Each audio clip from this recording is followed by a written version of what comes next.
नमस्कार, स्वागत और अभिनंदन आप सभी का। आज जिस बिंदु के बारे में हम चर्चा करने वाले हैं वो है आपके सामने राजस्थान में संभागीय व्यवस्था।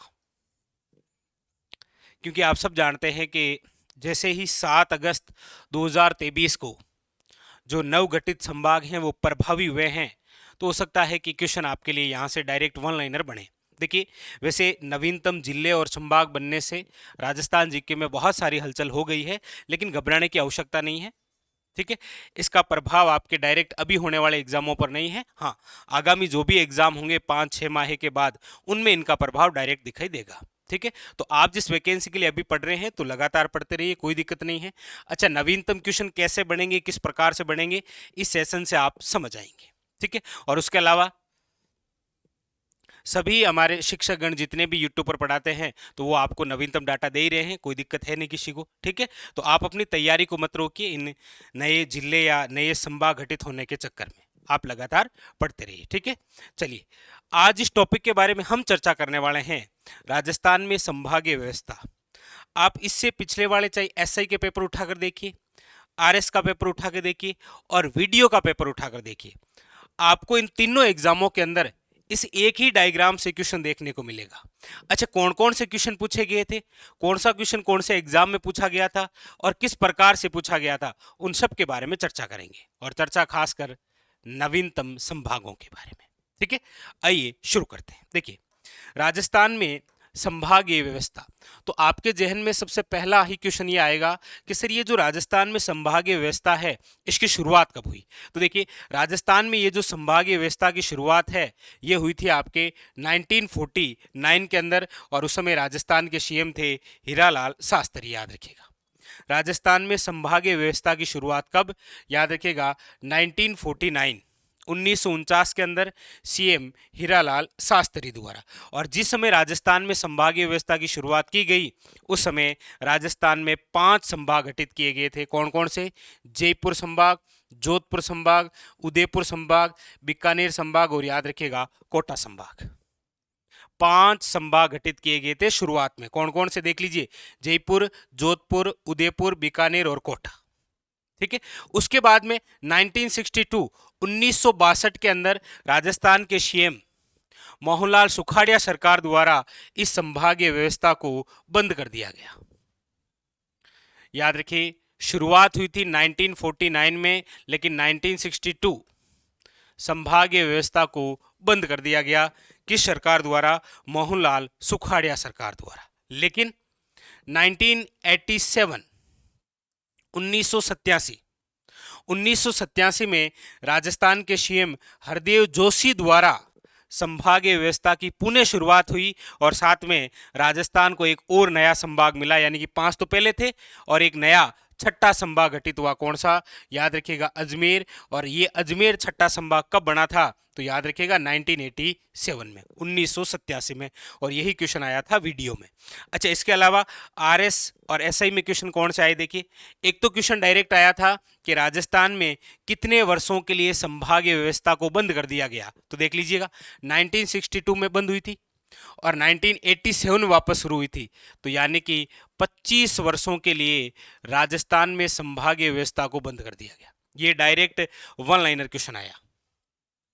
ठीक है, और एक क्वेश्चन ये आया था कि राजस्थान में संभागीय व्यवस्था कब से लेकर कब तक बंद की गई थी। तो ऑप्शन थे 1962 से लेकर 1987, और ये क्वेश्चन आपको आरएस और एसआई के पेपरों में देखने को मिलेंगे। ठीक है, तो राजस्थान में संभागीय व्यवस्था की शुरुआत कब हुई? 1949 में, हीरालाल शास्त्री सरकार और 5 संभाग गठित। 1962 राजस्थान के सीएम मोहनलाल सुखाड़िया, संभागीय व्यवस्था बंद।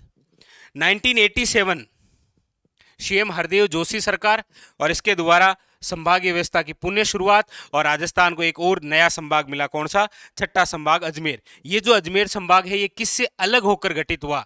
ऐसे क्वेश्चन इंपॉर्टेंट है, तो याद रखिएगा जयपुर संभाग से अलग होकर गठित किया गया था अजमेर संभाग। Very very important. ठीक है, उसके बाद में फिर निरंतर आगे की चर्चा करते हैं। तो बात आई आपके सन 2005 के अंदर राजस्थान के सीएम वसुंधरा राजे। और वसुंधरा राजे की सरकार ने राजस्थान के लिए एक और नया संभाग गठित किया जो कि 7वां संभाग बना। कौन सा? याद रखिएगा, भरतपुर संभाग। और ये जो भरतपुर संभाग है ये 2005 में गठित हुआ था। ये राजस्थान का 7वां संभाग है। और किस सरकार में? वसुंधरा राजे सरकार में। और याद रखिएगा, भरतपुर संभाग 2 संभागों से अलग होकर गठित किया गया, जयपुर संभाग और कोटा संभाग। कौन सा बना? भरतपुर संभाग, याद रखिएगा। ठीक है। और अब वर्तमान की बात, यानी कि 17 मार्च को तो घोषणा हुई थी, याद रखिएगा। 17 मार्च को यह घोषणा की गई थी सीएम साहब द्वारा कि अब राजस्थान में नए 19 जिले और 3 संभाग गठित होंगे। लेकिन याद रखिएगा, ये जो अधिसूचना है, ये अधिसूचना जारी तो हुई थी 6 अगस्त को, लेकिन प्रभावी कब हुई थी? याद रखिएगा, 7 अगस्त को। तो 7 अगस्त 2023 को यह अधिसूचना प्रभावी हो गई कि अब राजस्थान में जो संभाग हैं वो 3 और बन गए हैं, टोटल 10। ठीक है। तो 2023 की बात है। 2023 में 3 नए संभाग गठित किए गए। किस सरकार द्वारा? तो वर्तमान जो है अशोक गहलोत सरकार द्वारा। कौन कौन से संभाग गठित हुए नवीनतम? तो देखिएगा, 6ठा संभाग तो कौन सा है? अजमेर। 7वां संभाग कौन सा है? भरतपुर। याद रखिएगा, राजस्थान का 8वां संभाग है बांसवाड़ा।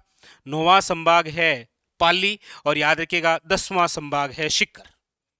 तो आपके लिए डायरेक्ट अभी के एग्जामों में यहां से क्वेश्चन बन सकता है कि अभी हाल ही में अशोक गहलोत सरकार द्वारा राजस्थान में कौन कौन से 3 नए संभाग गठित किए गए? तो बांसवाड़ा संभाग, याद रखिएगा, पाली संभाग, और एक है आपके कौन सा?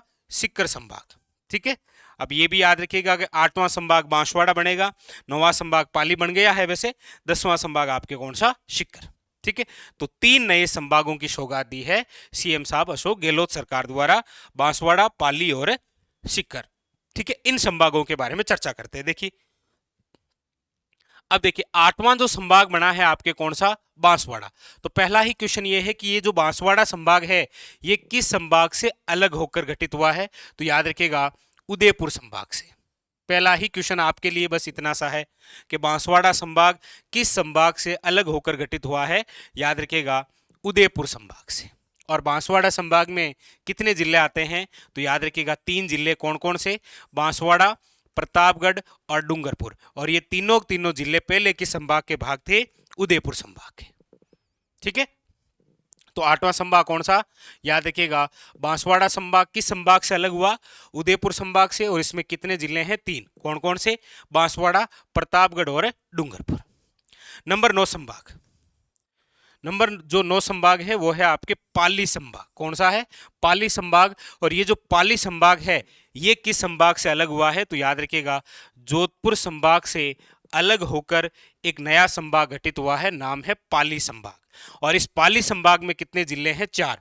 कौन कौन से? देखो, पाली, जालोर, शिरोई। पहले ये तीनों ही किसके भाग थे? जोधपुर संभाग के। याद रखिएगा, जालोर से ही अलग होकर एक नया गठित जिला है जिसका नाम है सांचौर। तो याद रखिएगा, अब इसमें टोटल कितने? पाली संभाग में 4 जिले, पाली, जालोर, शिरोई और नवीनतम गठित जिला एक और शामिल है। कौन सा? सांचौर। ठीक है। हम नवीनतम जिलों के बारे में भी चर्चा करेंगे, लेकिन वो चर्चा हमारी कुछ अलग होगी, चेंजमेंट के साथ पढ़ेंगे हम। ठीक है। रोज एक जिले के बारे में चर्चा करेंगे। ठीक है। तो पाली, जालोर, सांचौर और शिरोई। नंबर 10वें संभाग की हम बात करते हैं तो वो 10वां संभाग है सीकर। अब सीकर संभाग किन 2 संभागों से अलग हुआ है? पहला ही इंपॉर्टेंट क्वेश्चन, याद रखिएगा, जयपुर संभाग। जयपुर संभाग से तो सीकर और झुंझुनू को अलग किया गया और बीकानेर संभाग से लिया गया चूरू। तो जयपुर संभाग और बीकानेर संभाग को तोड़कर एक नया संभाग बना जिसका नाम है सीकर संभाग, जो कि राजस्थान का 10वां संभाग। अच्छा, सीकर संभाग में कितने जिले? 4। कौन कौन से? देखिए, सीकर, नीम का थाना, झुंझुनू और चूरू। याद रखिएगा, ये नवीनतम गठित जिला है जो किससे अलग हुआ है? ये सीकर से भी अलग हुआ है, इसमें कुछ भाग झुंझुनू का भी है। ठीक है। तो ये है आपके राजस्थान में नवीनतम घटित 3 संभाग। कौन कौन से? बांसवाड़ा संभाग, पाली संभाग, सीकर संभाग। बांसवाड़ा संभाग उदयपुर संभाग से अलग हुआ है, पाली संभाग जोधपुर संभाग से अलग हुआ है, सीकर संभाग जयपुर संभाग और बीकानेर संभाग दोनों से अलग होकर गठित हुआ है। ठीक है। अब इन बांसवाड़ा संभाग में कितने जिले हैं? 3। कौन कौन से? बांसवाड़ा, प्रतापगढ़, डूंगरपुर। पाली संभाग में कितने जिले हैं? 4। पाली, जालोर, सिरोही और सांचौर। सीकर संभाग में सीकर, झुंझुनू, चूरू और नीमका थाना। तो अब जो आगामी एग्जाम होने वाले ना, उनमें यहां से कोई क्वेश्चन बन सकता है कि नवीनतम संभाग जो गठित हुआ है किस संभाग से अलग हुआ है और उस संभाग में कितने जिले हैं। ठीक है।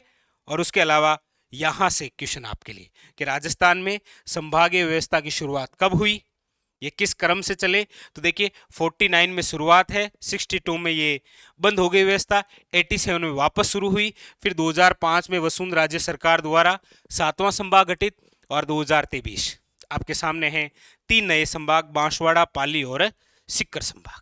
ठीक है। तो इस प्रकार से मैंने आपको बता ही दिया कि इस प्रकार से क्वेश्चन पूछे गए थे, कितने सालों के लिए व्यवस्था बंद की गई, कब से लेकर कब बंद की गई, छठा संभाग कौन सा बना, कब बना। अब पूछा जा सकता है 7वां संभाग किन किन से अलग हुआ।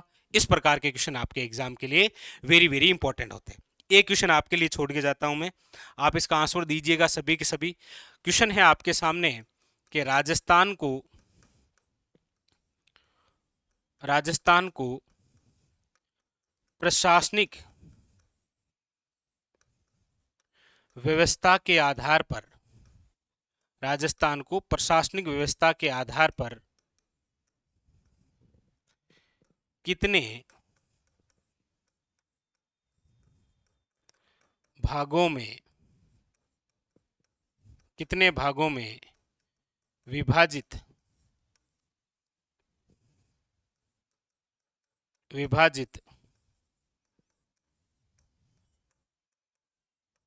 किया गया है।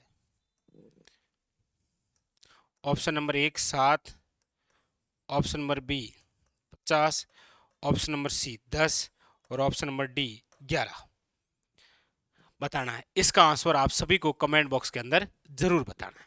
ठीक है। तो ये था आज का हमारा सेशन, जिसके अंदर हमने राजस्थान में ये जो संभागीय व्यवस्था है इसको पढ़ा और क्वेश्चन भी मैंने आपको बता दिया। आरएस में भी ऐसे ही क्वेश्चन आए, एसआई में भी ऐसे ही क्वेश्चन आए और नवीनतम संभागों से क्वेश्चन कैसे बनेंगे तो वो आपके सामने रहे। अब बात रही दूसरी, आपके जैन में सर जैसे अभी 28 अगस्त को आपके एग्जाम होने वाला है बीएसटीसी, तो उसमें क्या नया पढ़ना। उसमें बस ये है कि जीके आप जो पढ़ रहे थे उसी को पढ़ते रहना है। और नवीनतम बात यह है कि एक तो कब घोषणा हुई थी इन जिलों की, ये पढ़ के जरूर चले जाना। दूसरी बात, नवीनतम संभाग कौन से गठित हुए, किस संभाग से अलग गठित हुए हैं। और दूसरी बात, कौन सा जिला किस जिले से अलग होकर बना है। बस इसके अलावा कुछ याद नहीं रखना है। ठीक है। क्योंकि बाकी जो आपने पढ़ा है ना, जैसे लूनी नदी पढ़ी है, अब लूनी नदी में क्या हुआ है, शायद हो सकता है कि एक नया जिला ऐड हो गया बहाव क्षेत्र में, बाकी लूनी नदी वही है, कहां से निकल रही है वो याद रखना है। वो क्वेश्चन वही है आपके। ठीक है। और जियोग्राफी के अंदर तो आपको पता ही है, स्थानों से बहुत कम क्वेश्चन आते हैं, उसके अंदर तो हाँ कंसेप्ट से क्वेश्चन ज्यादा आते हैं। ठीक है। तो वो आपको ध्यान रखना है, इसलिए चिंता करनी नहीं है। चलिए मिलेंगे इसी प्रकार एक और नए सेशन के साथ, एक और नई क्लास के साथ। तब तक के लिए धन्यवाद।